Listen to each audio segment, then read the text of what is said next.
Okay, welcome back to the 1 in 32 scale F-14A Tomcat build. This is the Tamiya kit. Reminder, this is not the trumpeter kit, nor the Revell kit. So it's got kind of the middle of the road, if you will. Well, it depends on how you view the trumpeter kit. Some people think the trumpeter kit is total crap, and I haven't actually built it, although I've owned it, and I've seen both positive and negatives. The Revell kit is quite aged, even more so than this Tomcat here from Tamiya. But this one with a few add-ons is going to give us some a great results. So while you guys were gone, this is episode 3. While you guys were gone, I started putting some things together and doing prep work. Couple of things to show you. First of all, working on the nose area. I put in the structural area where the upper side of the landing gear bay would normally go. But for us, it's going to be nothing more than just structure. Keep the nose intact and strong. So I glued in the first sets here. I always like to let these things dry so that before we start attaching other things. Now, on this side, you remember this is an in-flight model, so I've closed up the 3 step areas that we talked about earlier. We'll have to, they fit well, but we'll have to put in probably some liquid putty just around the edges to help that with filling in a little bit. Once we get some paint on there and things like that, we should be good. I've also done what I call halvesies.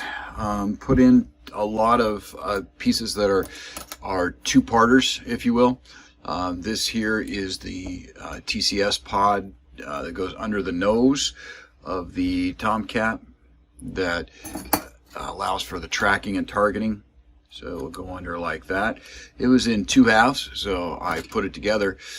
Now, this is another area where, you know, really starting to take a look at this and still debating, but there's a nav light that goes on right here. Now, this one, I could probably throw some sort of, you know, drill a hole in here and throw something in there, but, you know, getting that covered up with a clear part, it will be rather difficult. So again, still debating the nav light situation.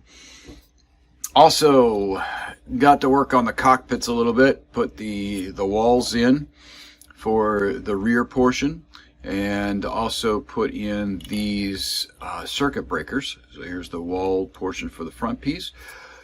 Put in the rudder pedals and the foot pedals here. So we're getting this all set up for painting and getting that ready to go as well. So before we move on to another section that we did some work on in regards to the wings, that we're going to show you how to do that here, I also started putting in the support areas for the rear fuselage. So we had to put in these pegs here, and then the support area for the rear stabilizers.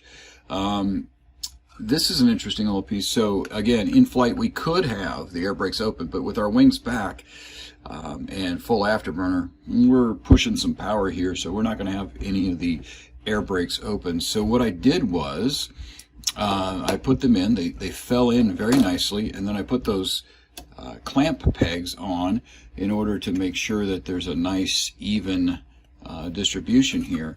I flipped it over on the other side and I put the glue on the back side, so I've got no glue mess on the front side of it. So again, we'll probably run some liquid putty just inside of those seams to make sure that it will work out and not be as gappy, if you will. Here's another thing I've done, and these can come out as well.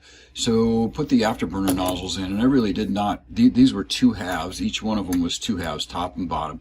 I did not really pay a lot of attention to this because this is going to be filled with acrylic rod, And I'm probably going to actually get some metal rod to put in here, and so it extends back. Put in the acrylic rod and then put epoxy putty on there.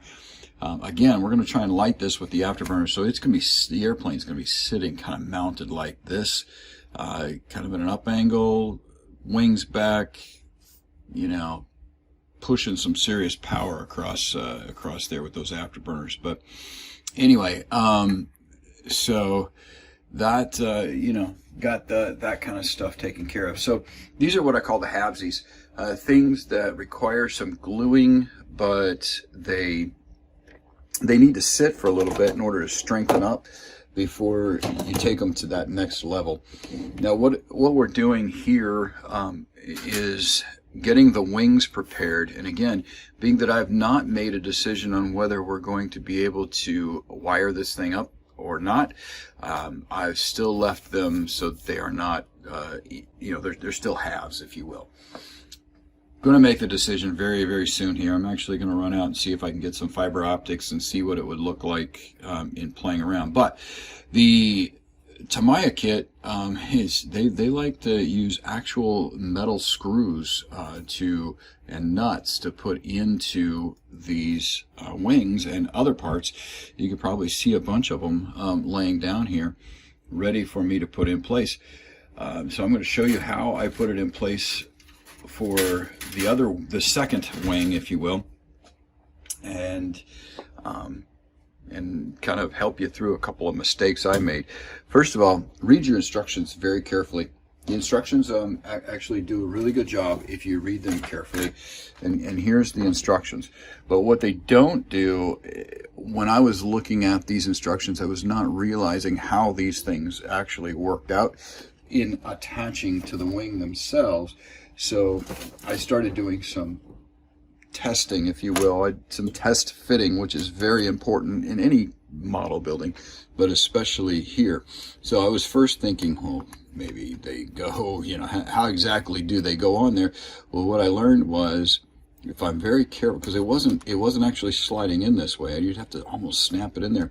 Then I realized that they actually have engineered this so that it slides in back and forth like this instead of like this, which is really kind of cool. So it gives you a tight fit to begin with, and then they've got these nuts and these screws that they ask you to work with. And I was having a difficult time keeping the nuts in, because the nuts are nicely embedded in there, but keeping the nuts in, well, I flipped it over to put a screw in. But if you put the screw in first, then the nut doesn't go in right. So this is one of those things where just a little trial and error worked out. So what I did is I put the nut in with a nice little set of tweezers. Then I put my finger on top of it. Then I flipped it over, took the tweezers again, and then I put the screw in. Then it just falls right into place. And with one of these nice little screwdrivers, it just tightens right in there. So simple once you actually practice a couple of times and figure it out. So here we go again. Put the nut in, and it falls in, and it's actually hexagon. I believe that's a hexagon type of scenario. Put your finger over the top of it.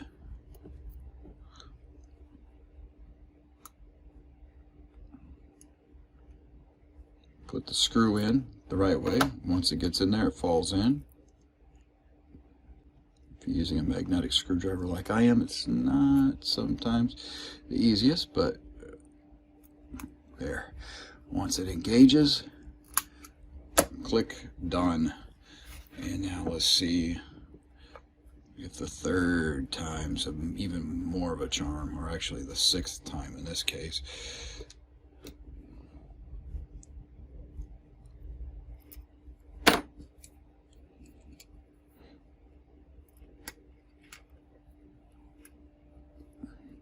I really like these screwdrivers because the top of it's free spin, so I could put it in and actually put a little tension on like that and be able to screw it in. But that's it. It worked. Now what we'll do when we make the decision on the fiber optics, again, which will be very soon, then it's just a matter of gluing these two together and clamping them down correctly and appropriately. Then they go into the bird that way. And actually, one of the things that, if you've never built a Tomcat before, one of the things you want to make sure you do is actually paint the entire wing outside of the airplane. On the new 1/48 scale Tomcat that Tamiya made, they actually have it so that you can insert the wings after the fuselage is put together. This one you cannot, because of the mechanisms here that allow it to freely move. Now we're going to actually lock ours in the rear position, but on that new 1/48 scale kit, you actually put these things in, and there's a tab that goes down, and you just slide your wing up over that tab after you're done. The reason it's important to paint these before they go into the aircraft is because inside the aircraft, sometimes, like especially in the rear position, you don't get some of these areas that are painted that need to be.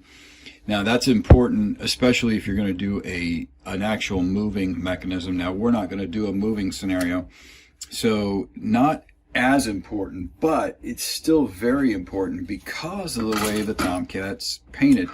So in some cases, again, this one is not, it just happens to be this one is not important.